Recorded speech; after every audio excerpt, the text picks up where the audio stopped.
కాబట్టి ఆ కుక్కతో ఒక వంకరగానే ఉంటుంది. కాబట్టి దీనికి సరి అయిన సమాధానం మనం ఇవ్వాల్సినటువంటి అవసరం ఉంది.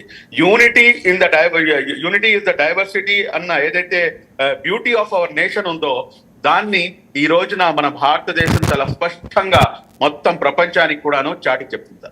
సార్, మసూద్ అజర్ లెటర్ రాశారు, హెచ్చరిస్తున్నాడు భారతదేశాన్ని, ప్రధాని కూడా హెచ్చరిస్తున్నారు. నేను బతికుండో మీకు ఇబ్బంది, నేను చచ్చిపోతే బాగున్నాను అని చెప్పి హెచ్చరించడంలో సార్ ప్రగల్భాలు పలకటంలో పాకిస్తాన్ కి మించినటువంటి ఇది మనం ఎక్కడా చూడలేదు. ఎందుకు సార్?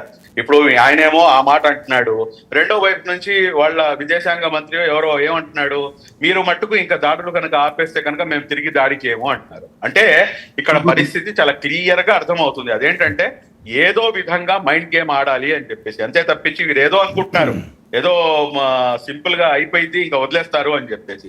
ఇక్కడ కనుక తిరిగి మళ్ళా దాడి కనుక ఉంటే కనుక దీనికి తిరిగి 100 రెట్లు ఎక్కువ సమాధానం ఇండియన్ ఆర్మీ ఇవ్వడానికి సంసిద్ధంగా ఉంది అన్న సంగతి చాలా స్పష్టంగా తెలుసు. ఇక్కడ మొత్తం ప్రపంచం మొత్తం కూడా మన వైపు చూస్తుంది.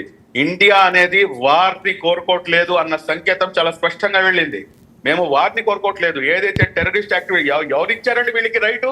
26 మంది ఎవరు వాళ్ళు?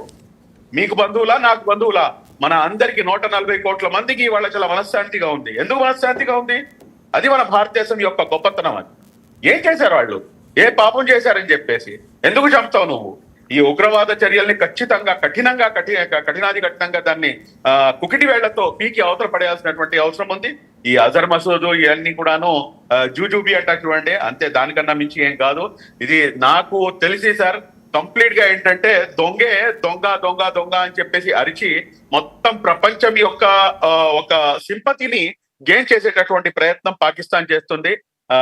ఇక ఎక్కువగా టాలరేట్ చేయాల్సినటువంటి అవసరం లేదు. నేనైతే మనస్ఫూర్తిగా కోరుకుంటున్నాను, ఏదైతే పూర్తిగా ఇంతకు ముందు గతంలో ఉన్నటువంటి ఏదైతే మన భారతదేశం ఉందో, ఉమ్మడి భారతదేశము, ఆ భారతదేశం వైపుకి పాకిస్తాన్ ఆక్యుపైడ్ జమ్మూ కాశ్మీర్ ని, అదేవిధంగా పాకిస్తాన్ ని పూర్తిగా కైవసం చేసుకోవాలంటాను నేనైతే సార్. సో అక్కడ పాక్లో ఉన్న పౌరులే తిరగబాటు చేస్తున్నారని ఎందుకు చేయరు చెప్పండి? కేజీ చికెన్ వచ్చేసి 840 రూపాయలు, కేజీ ఉల్లిపాయలు వచ్చేసి 300 రూపాయలు, కేజీ రైస్ వచ్చేసి 370 రూపాయలు, పాలు వచ్చేసి 240 రూపాయలు. ఇంత దారుణమైనటువంటి పొటాటోస్ వచ్చేసి 150 రూపాయలు, టమాటాలు వచ్చేసి 170 రూపాయలు. ఇంత దారుణమైనటువంటి పరిస్థితి పెట్టుకొని ఇంకా పాక్ ప్రజలు ఏమని చెప్పేది, వాళ్ళైతే ఏదో రోజు వాళ్ళంతటా వాళ్ళే డిక్లేర్ చేసుకుంటారు, మనం అఖండ భారత్ గా మేము వెళ్ళిపోతాం బాబు, మాకి గోలవద్దు అని చెప్పి. ఎందుకంటే అక్కడ ఇంకా చాలా కుట్రలు ఉన్నాయి, ఇంటర్నల్ పాలిటిక్స్ చాలా ఉన్నాయి. ఇంకా ఇంటర్నల్ పాలిటిక్స్ ఏంటంటే, అది మీకు ఒక సింపుల్ గా చెప్పాలంటే గనక, జుల్ఫికార్ అలీ భుట్టో ఇతన్ని చెప్పింది ఎవరు? పాకిస్తాన్ ఆర్మీ కాదా? అదేవిధంగా బేనజీర్ భుట్టో ఈవిడ్ని చెప్పింది ఎవరు? పాకిస్తాన్ ఆర్మీ కాదా? ఈ రోజు నీ భుట్టో ఫ్యామిలీని, షరీఫ్ ఫ్యామిలీని భుట్టో ఫ్యామిలీపై ఉసగొల్పుతుంది కూడాను పాకిస్తాన్ ఆర్మీనే. అంటే వాళ్ళకే అక్కడ దిక్కు లేదు, వాళ్ళు మాతో ఏం ఫైట్ చేస్తారు చెప్పండి?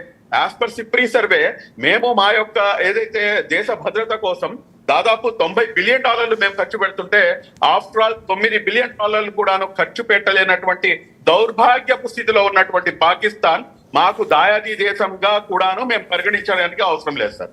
డెఫినెట్లీ దీనికి 10 రెట్లు ఇంకా ఎక్కువ సమాధానం దొరుకుతుంది రాబోయే రోజు. రైట్. ప్రసాద్ గారు ఎలా చూడాలి?